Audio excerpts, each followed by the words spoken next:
انا مش قصدي بالفيديو ده اي حاجه ولا هجوم ولا اي حاجه، انا بس يعني بطالع بقول رايي وعايز افهم من الناس.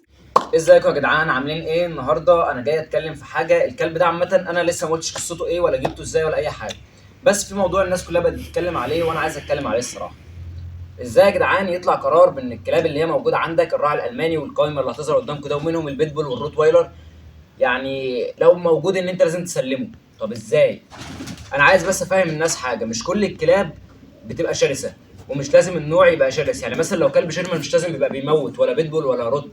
انا اعرف كلاب، يعني عندي شفت كتير كلاب روت وبيتبول ما بتعضش، وشفت كلاب تانية جولدن ولولو بتعض.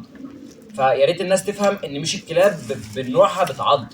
الكلاب عامة شخصيات. في كلب ممكن يكون باباه بيعض اوامر، والكلب يطلع ما فيش دماغ اصلا، ما بيتدربش ولا اي حاجه. فيا ريت يا جدعان تفهموا الناس كويس قوي ان الكلاب عامه شخصيات مش نوع وخلاص. وبالنسبه للكلب ده فانا لسه جايبه، ولسه كنت قلت لكم هشرح عنه في فيديو. هقول لكم جبته ليه وايه قصته معايا. انا بس حبيت اكلمكم في الموضوع ده لان الموضوع بقى منتشر وناس كتير بتقول لي هنسلم كلابنا، ومفيش يا جدعان الكلام ده. يعني يا ريت الناس يعني يا ريت المسؤولين اللي حطوا القرار ده يدرسوا كويس عن الموضوع. الكلاب يا جدعان بشكل عام، لثالث مره بعدها لكم، شخصيات مش انواع. في كلب ممكن يكون له وبيموت وبيعض، وفي كلب زي ده مثلا ممكن يكون جيرمان وما بيعملش اي حاجه. كده يا اسلام اهو ما بيعملش اي حاجه يا جماعه والله. مع ان في لقطه تتحط قدامكم دلوقتي من الفيديو، انا لما اديته الامر هجم. الكلب ده انا واقف اهو، ومعايا المصور ومعايا واحد صاحبي، وما هجمش ولا عمل اي حاجه. وحتى لو كلب شرس محطوط لحراسه بيبقى متدرب على حاجات معينه.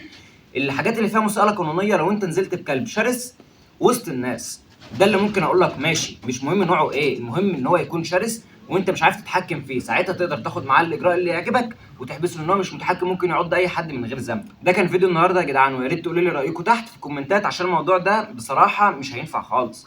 لان محطوط اصلا الكلاب الهاسكي وسط الحاجات دي، ده اللي ممكن يشكك الواحد اصلا. اللي حاطط ده، حاطط القانون ده، حاطه وهو مغمض عينه، نقى اي نوع كده وحطه. فبالله عليكم يا جدعان يا ريت تقولوا لي رايكم تحت في الكومنتات. وطبعا انا مش قصدي بالفيديو ده اي حاجه ولا هجوم ولا اي حاجه، انا بس يعني بطالع بقول رايي وعايز افهم من الناس ليه حاجه زي دي مثلا تتحط وسط الحاجات المحظوره، مع ان زي ما قلت لكم بصوا مليون مره ان الكلاب شخصيات مش انواع. زي ما قلت لكم في كلاب كين كورسو ما بتعضش. دلوقتي الكلب ده انت دلوقتي خدته مني، هتوديه فين؟ اهو الكلاب البلدي لما الناس اللي بره الاجانب بيمسكوها بيطلعوها تبني، بيعدلوا سلوكها ويطلعوها تبني. انت هتودي ده فين وهو اصلا ممنوع ان انت تربيه في مصر؟ هتوديه فين بقى؟ ما هي دي المشكله. الواحد ما بيبقاش مطمن على كلبه. والكلب ده للناس اللي مربيه كلاب، ومعظم يعني 50% من مصر بيربوا كلاب، عارف غلاوه الكلب ده عنده قد ايه، وبيعشق حاجه اسمها كلاب. كلب بصوا لسه يا جاي. جماعه، الكلاب شخصيات، مش يعني الكلاب شخصيات. في شخصيات قسما بالله اللي يشوفها يقول عليها بتموت وما بتعمل اي حاجه. الكلب اللولو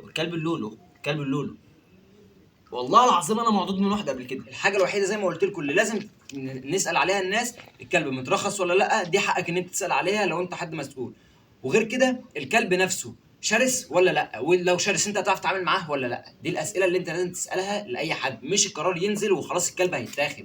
انا مش عارف الكلب ده هيروح فين دلوقتي. الفيديو ده بالذات ان انا مش قصدي بيه اي حاجه، ولا ان انا اجيب ريتش ولا اي حاجه، انا بس كل اللي انا عايز افهمه ازاي الكلاب برضو لازم اسلمها. بس كده، سلام.